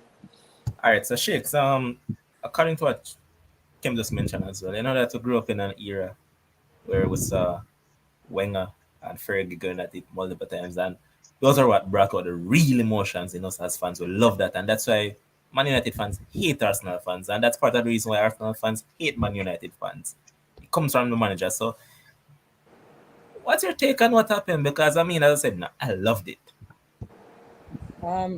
For me, in terms of the antics that took place, I call it antics. Because really and truly, if there's no fist fight, it's just antics, right? It's as simple as that, right? And we all know that there won't be any fist fight in terms of between the managers. You're likely to have that in terms of probably between the backroom staff and the other backroom staff. But yeah, the managers, I've never really seen a manager throw a fist at another manager in terms of in an EPL match, right? Especially for a top club. So for me, I enjoyed it, especially the first bump that they did when Conte was coming over, and Tuchel came up. He didn't really realize that he was there, but all of a sudden, them touch each other and them start go at it. And then when Chelsea scored to go 2-1 up, him sprint go all the way down. But Conte, because he was in despair, his head was down in his hand, so he didn't even realize when Tuchel was sprinting 30 meters away from him, going down. I'm pretty sure that he would have probably remonstrated or probably go size up to him again, right? But at the end of the game, listen, Thomas Tuchel is just an instigator, right? It's as simple as that. And he knows that at the end of the day, Chelsea clearly outplayed Tottenham, right? So he on the day would be like, oh, well, clearly I'm the better manager because my team did, even though the scoreline said 2-2, right? He would have it that really and truly Chelsea just wasted all these chances. But that little last part for me was the best part because you were Kems was the one that mentioned that, oh, you must look into my eyes. But listen, Thomas Tuchel is such a tall man. Oh, and brethren, you literally have to go straight the sinew them in your neck. Nah, man, but what the man has still in a brother. You realize Conte was just But And then Conte, I go Look at me. Look at me. Put your two but eyes in my fix. Look at me. Levon, I've seen so many times where managers are passing. They don't necessarily look into the next man eye, Yo, look at the man. That the man right? say what to So do. so for me, Conte, Conte, Tuchel was just an instigator Big up the German. at that part, right? Big But up for the me, German. Show the Italians how we had run it. no problem. I had no problem with it at the end of the day. Good antics. The Premier League need it because guess what? You see, if you know that you have a side that might be running away with it, listen, you have to spice up the league I in am me. some way, shape, or form, I right? am me. And for me, that game on Sunday just had everything in it. Throughout the game and on the sideline. The camera literally kept going to the sideline. And many times in a game that you have so many chances, especially one team being dominant, you don't necessarily have the camera going over to both the manager and the opposing manager for that domineering side. And the game itself, Chelsea just my God. Glaring chances. Um, you dominate. You don't take your chances. But it's the Premier League. It happens every single year, and we all know if you let a side remain at 1-0 down in a Premier League game, all it takes is one chance. One chance. You get one chance, you're back in it. Yes, people might argue that Richarlison was in the line of sight when Hoiberg was taking that shot. Mm, Much of that one nothing. but for me it's 50-50. You know why I say it's 50-50? Because based on the position of Edward Mendy, and I was looking on it. I was watching the game live.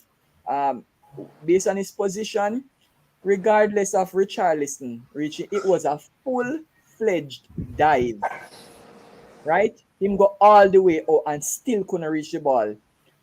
And where that shot came from, he would not have expected that shot in the first place.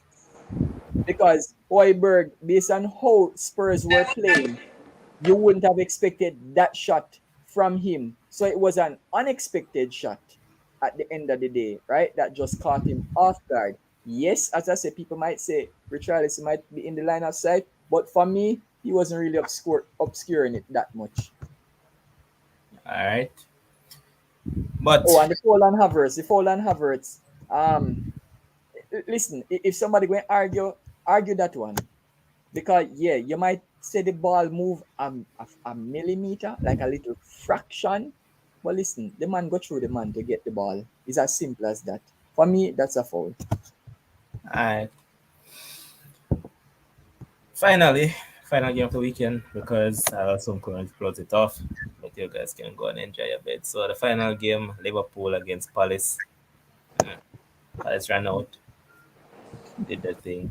Liverpool also was trying to do a thing. Trent played a wonderful, a sublime ball to Mr. Noodles. Noodles wasn't able to convert it. And eventually the game ended 1-1. And The noodles. let's just point out that next week, Monday, we'll have the battle of the teams fighting relegations. Wow. Did anyone expect that? Liverpool versus Man Levon, United in the Levon, relegation battle. I'm glad you stated that because guess what? You see, I said to myself on Sunday that, embarrassed, humiliated. But listen, Manchester United has done that to me over the last 5 years, right? Humiliation, embarrassment. So I just went about my rest of the evening fine on Saturday, go work and thing. Then Sunday, excitement. Then today, now, I'm like, my God, Liverpool. Listen, all right. What's the worst that can happen? Okay, all right. You're going to lose 3 games in a row against Liverpool. And then Liverpool will draw today. And I'm like, oh, okay, all right. There's just a tinge, just a little bit of light shining through. But guess what? I can't see the light. So that's not good. But the difference between the two teams is that we know Liverpool is not going to stay down there. We don't know if United can stay down there or not. All right. I kid Obviously, you not. I kid you not. Both Correct. of them won't. yes. Okay. But Remember that you're a team again in 11. Yeah. The game, the Liverpool game today, I think it was really funny. But they found a way to get a draw. Um, they found a way to get a draw, and I wish Dima was here today because he came on here Right. last, when was it, on Friday, and Friday, yeah. he made his proclamation and said, "Hey, I was wrong, guys. You took it back, yeah. This team is not going to win any league, because they're fighting the injuries and this and that, and I know it's just 2 games, right? But I think, and I might be wrong, but this team is looking like they really miss some Sadio Mane. That is what it's looking like to me, right? Again, it's only 2 games, not enough sample size, but I'm just saying, in terms of the flow of the team, in terms of just making something out of nothing, this team looking like, that African guy, they look like they're missing the I real ask bad. you a question, Kims. Remember the night when I make prediction? Mhm. I say, yo, me expect Liverpool to struggle this season. Yeah, Remember how the man looked at me, Zane? yeah, Thought I was kidding. yeah. You know what Listen, I'm saying? Brother, there's one thing that I know. Thiago Alcantara cannot stay fit. uh, Not for I'm, the talk- EPL. I'm talking about him. What gone, brother? Yo, good night. Big up everybody. Big up everybody. Yeah. We're talking about your team and Mr. Noodles and all the good stuff. Let me just add this before Demo comes You in. know, you can continue. I don't have nothing to say. Oh, let me just add this before Demo comes in. But Klopp in his interview today, literally after the game, literally said that he's wondering which as in WITCH has passed through Liverpool, because it's clear that the injuries, whatever they have told to the public, is actually more than that. And especially because of the sort of results that he has got from these first 2 games, he's very worried. Because remember, every point counts. They might argue and say no when it reaches the 34th, 35th game and things, but listen, every point counts when you have a juggernaut in Man City, right? And even if you get back people, if you have to keep on overplaying the limited squad that they have right now, you're going to put them at risk of injury. remember, what I said in 11. Well, I didn't say, so let me not take credit. Remember what the great Pep Guardiola said. You cannot win the league before the break for World Cup, but you certainly can lose it, right? And again, it's only 2 games. But Man City 6, Liverpool 2. Again, I don't want to spot Man City 4 points in any situation, right? Especially with the 2 teams where you play as a Liverpool. You play a Fulham and you play a Crystal Palace. If somebody say, "Oh, I have a bet my house, Liverpool going to get maximum points from those games," probably more than likely would have bet my house, right? So, Especially after winning the Carling Cup. yeah, especially after going Not for Carling Cup, I mean the going AFL. Whatever you go, call him, the go, community shield. go after Community going for Shield, they're going for the quad and they end up get 2 domestic titles. But hey, that was last season, so let's not. All right, but Mr. Demo, congrats on showing up to your cricket game, boss. I weren't fully, you Did wasn't well. fully fit, Did but well. you still go out there and Good all the round performance. true character. But I would like I like your take on this game, boss. And also, you said something the other day, and seems like you might be right in there. Remember when you said that you're generally the person that won the community shield, they don't go on to win the league. All right. And So don't know what I'm gonna take. This is my just done with this league talk, brother. There's no competing for the league. We might struggle for make top 4, and that is it. I boss I'm will serious literally about this have one. about 10, 10 players injured. I'm gonna know how that happened. Like Like, Liverpool are the only team who can just compete for a quad and by only miss it by 2 games and then come this season and come and do this. Like, me not think no other team in the world can do this, brother. And I am this close to saying Klopp out. This close. I'm not even a joke, bro. I'm not even a bit emotional, but now be reactionary, but serious, brother. Like, I don't understand what shakes. Let me talk now. Let me talk. You have the Kevin De Bruyne clip where say, let me talk. You need to get that. You're live on because me need to play that, brother. Like, but me not understand. Like, the man say, yo, him no need no midfielders. Him no need nobody. The squad is fine. Oh, Ox is dynamic. You know, you can't find nobody like him. When did he say this? Navigator is world class. All of them things that the man come out and say him fine with the squad. Yeah? And the injuries come and the journalists them ask the man, all right then, since the injuries come, are we going to make any sign? Oh, I am not going to make any new signings. I'm fine with the squad. Unless somebody comes to me and say I want to leave, I won't make any signings. Boss, what you lose it, brother? We know so the man have a mad phase in him like that, man, when they nearly get relegated, you know, brother. I mean, I wonder if I don't want him to do it with Liverpool, bro. I don't want him to get into that phase like when they nearly relegate that, man, boss. Because the man has said some mad things, brother. Some mad things. I can't, and like, bro, what you mean you don't need no new signings? What you mean you don't need? Oh, the only way, this is Klopp. How can I want a midfielder?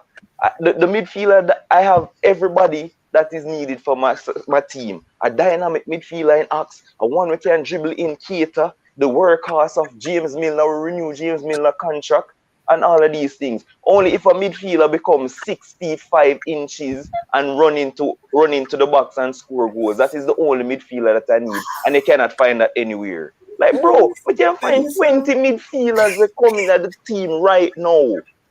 Can just walk in a liver. John McGinn, for God's sakes, he can come in on a midfield right now. Like, what? James Milner, 55 years old, in a 2022, he must start for Liverpool.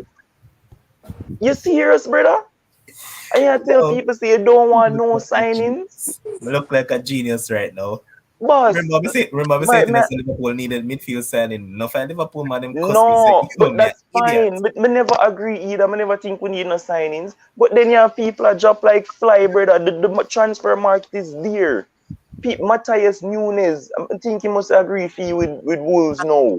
Correct. Matthias Nunes is gone.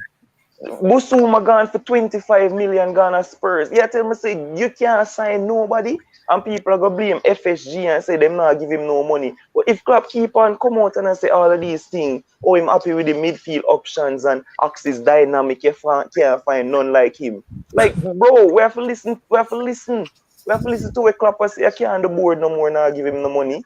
It don't make no sense. Right, you have to change, brother. I'm saying I'm this close to saying Klopp out. I'm not even a joke. Because the man come today. Today will come. I am a big Nat Phillips fan. See? I never have no problem with the starting lineup because obviously with injuries. Naby Keita just come back from injury. He stayed injured. Zin? Joe Gomez just come back from injury. But now have no problem. Zin?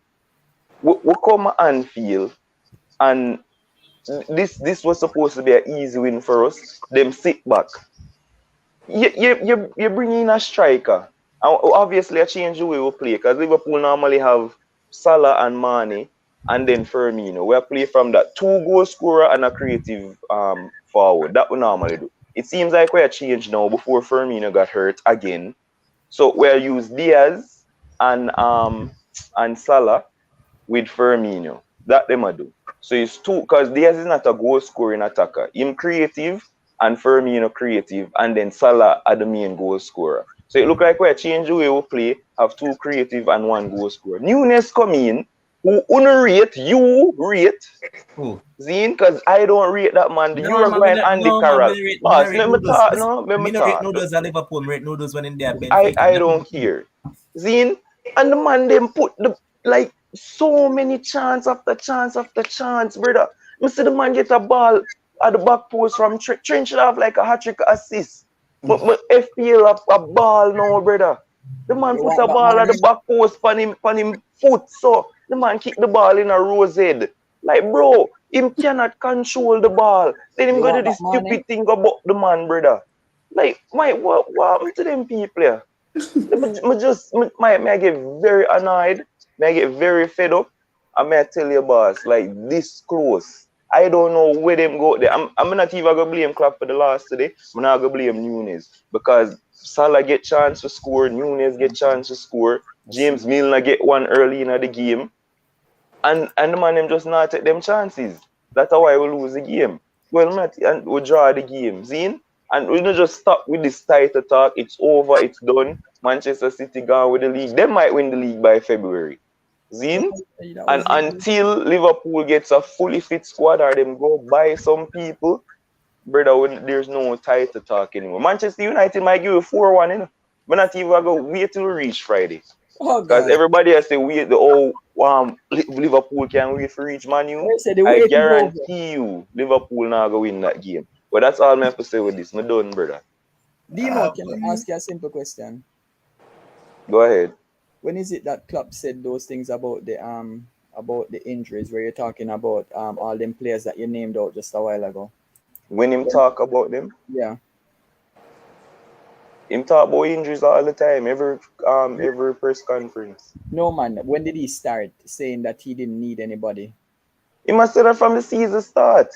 So let me ask you this. Your manager said that and you still predicted them to win the EPL. Explain that.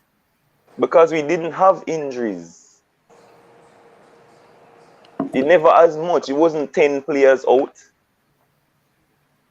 Like the squad was fully fit. Firmino was back. He was playing at the Community Shield.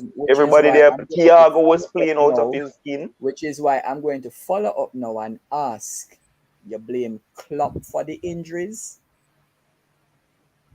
No, may I blame Klopp for not getting people in when the injuries start to get bad? So question, based on the Premier League schedule, don't you believe that what he has there, they were supposed to be capable of winning those games? As in Crystal Palace and Fulham? Yes. Yeah, them supposed to win them game. Thank you. And the transfer market has not closed yet. Yes. So he would have expected them to win those games because it's not like they never have chances. They had chances, them just never take the chances. Okay, but they didn't because win. I hear your name. All of the people them that miss chances. Is that the coach's fault? Boss, I say I not blame Klopp for the draw today already. I ask you, is that the coach's fault for them missing the chances? No. So why on God's earth would you want Klopp out based on those reasons? When you take out the injuries, out of it, because injuries are part of sport. No, that's not. No, I don't say it work, boss. That's not how it works. When Liverpool came third, whatever thing they played 35 different centre back partnerships because all our defender them be out. Fabinho had to go there and Anderson. That's not how it works. That's an anomaly. You don't have to play so many different. Demo. Listen to what I'm saying. At the start of the game today, Demo. Yes. When you saw the starting 11, you had Crystal Palace to get anything out of the game? No. Thank you. Yeah, but I'm saying I'm a prediction say this is going to be a tight game. I might nick it in the end. I'm gonna say 2-1 to Liverpool. Hold on. Because I know the injury crisis. I never ask you about your prediction. I ask you when you saw the starting 11. You just said you expected Liverpool to win. Yes. Continue, Your Honor. So what that have to do nothing? We didn't win, and that's why I can come and cuss now. That's the point. But you didn't have a problem when you saw the starting 11. Okay, but we never win. Jesus Christ! So that's why I can come and cuss now. So you're obviously being emotional. Boss, and it's the sports work, brother. And it's the sports work. When we see the starting lineup, okay, Liverpool supposed to win. Remember talk no. Like that. Remember talk no. You know that Liverpool have injuries before that team sheet come out. And you know that even when that team sheet come out, them still have them same injuries. So how on God's earth are you telling me that you expected them to win, but just because them don't win, you're going to tell me say I know so football work? Really? They did not win. So now, after the fact, in hindsight, me can cuss. All right. Sports work. All right, Aaron Rodgers, cool. I saw sports work, brother. Okay, Alright. them did supposed to win, them never win. Oh, me I go cuss. Like, bro, getting somebody, if we have to use James Milner at 55 years old in midfield, if you don't have anybody else, you should have find somebody who would have probably make you win the game today. James Milner would have put in at the side. We can look back in hindsight. No, it didn't work. Yeah. And when you remove Klopp out of the team, right? Who will become your manager? I don't know. I know me, that not up to me for find out. So you haven't thought about that? Me never say Klopp out. Me say I'm No, this close. no. You say you are this close. So I'm saying when Klopp goes, who you are going to replace him with? And I'm saying I don't know. That's not Alright. up to me to find out. Alright. And there's nobody out there to get the job. I don't know, boss. And there's But nobody all that me can know, come in and do a good job. I don't want Klopp to do Liverpool like when him do with Borussia Dortmund and nearly relegate them. So I'm this I close. would love it. And if him continue to say the madness here, brother, and then continue to follow up with the actions, like you know what the man tell you to? Tyler Martin out of the academy, the man tell you say, oh, he looks great in the number 8, but we're training him to be the number 6. Tyler Martin, you know, boss. Which And part then look what him go do. Yeah, Send the Blackburn. man for loan. Like, bro, something wrong with the man, you know, brother. Like, the man completely lose it, boss. Like, I can't get it, brother. And here's someone there don't have a name sending a super who chat, you want? respect to the super chat, saying that Klopp is at fault for not getting a midfielder. Who you Boss, want? Who you want? Klopp said, unless the midfielder is 6 feet 5 inches, is dynamic and can run into the box and score late goals, that's the only midfielder he can get right now because he has every other dynamic. Tell us we have for him Van the bench. So What? I must assume take the man at talk about, brother. Who you want? The Who you 6 want, foot Dino? 5 inches who runs and attack the ball in the So box. check is. Yeah, so check. Who you want, Demo? Who Matthias wants? Nunes. No, who would you want in terms of as a centre mid? You want one midfielder or two? Right now, it look like we need 3. As for being a turn like a snail right now, it look like him can't get up to speed to the game either. Him are the next one we need for us, but we're not going to do it right now. Like, bro, get somebody in. Get Nunes in. Why Joe Gomez never start? If the man can come on and play 20 minutes, like, why never just start him in the first place? Like, I can't understand, brother. So Demo, some people in the comment section are saying that you're not much any different from Manchester United fans, in the sense that over the years we have become spoiled by Sir Alex Ferguson, and guess what? Klopp has brought back that winning culture to your club after 30 long years, and yet because of the winning culture and you have started the season this bad, you're calling for the man head. No, I never called him head. I said I'm this close. This is really close, you know. Yeah, but it's not just based off of the performance, or based off of what the man has say, brother. What the man has say and I do the opposite. It's like the man has lose his mind, bro. So Demo, if you lose the game against Man U, what you going to say? Klopp out? No, I'm saying this close. I'm say it's not just based off performance. I'm saying if you lose the game against Man U. No. Jeez, why this boy ever print me things, man? Me just not ask him on that. Listen, sorry, I'm just listening to his line of reasoning. Well, you're a doctor, so it seems like you're reading the mind, man. Boss, listen to what I'm saying. It's ridiculous, brother. The man can't come out and say these things, and it just make the man look very stupid, brother. I can't take it. And here's saying again that there's so many options, no excuses for Klopp. Literally, me can name 20 midfielders right now. We can come in our side and what. I'm not even talking about world-class people, brother. Like, it just don't make no sense. Also saying that sentiment kills football clubs. Ask Arsenal. Yeah, and the man and him favoritism, brother. Like, I can't. Robertson. Robertson play crap from both last season. The ending of last season come out. Timika step on the bench. And the man just not. Might the thing go back all the way when Jota just come here, brother. Jota come and him dey on fire. I start the season on fire. We come up against Manchester City. Firmino not playing nothing. But because the man so loyal What Klopp do? You know what? I don't want to drop Firmino. Let's play all four. The man for drop Firmino and play Jota, you know, him no want drop the man for play Jota. Him play all four. Like, bro, just drop the man. Him not perform. Like, I don't understand, brother. Like, this close. The man have too much favorites and the man has say some things, boss. I Once again, big can't up do the it. super chat there, man. Big up, big up, big up. But you're also about to do, and as I mentioned, we're going to do it every weekend once games are being played. So let me just go ahead and show it's a fantasy. Is where we're at right now. Tell me if it's actually showing. Showing now? Yeah. Oh, wait, Kem's run gone. The Kem's a boss for him, the fifth, him the Yeah, about man. 21st now. I got zoom in on it now. So once again, Shanila is at the top.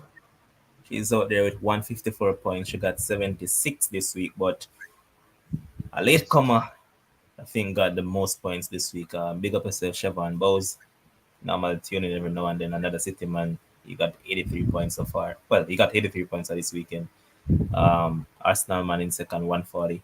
But in terms of people that actually watch the show, so let me go to that. So Shanila is in first.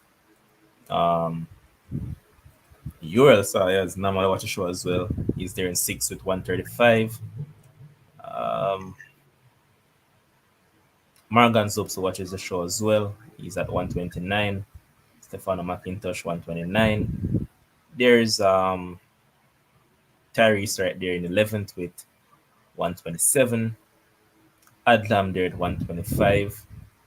I'm there in 15th position, 124. I made two substitutions. Well, I took out two players. I lost 8 points. Christoph in 17th with 122. Faber Fano with 116 in 20th. Leighton Trueblue in 21st with 116. Kem's way down in 22nd with 115. And guess what? After he was leading Demo by quite a few points, Demo is right there behind him with 115 as well. Poor Kim. Tell man this is not a 100-meter sprint to the boss. And there's Kish right there, right behind you guys with 114. Suicide Squad is right there with 114 as well. Half time there at 113. Christopher Harvey there at 112.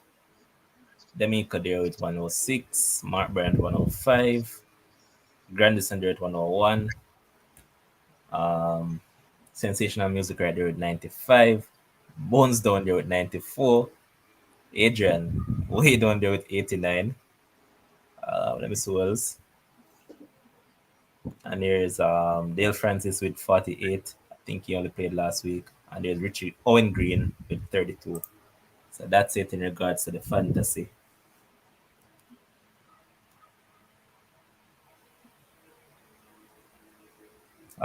Demo, what do you think about your week?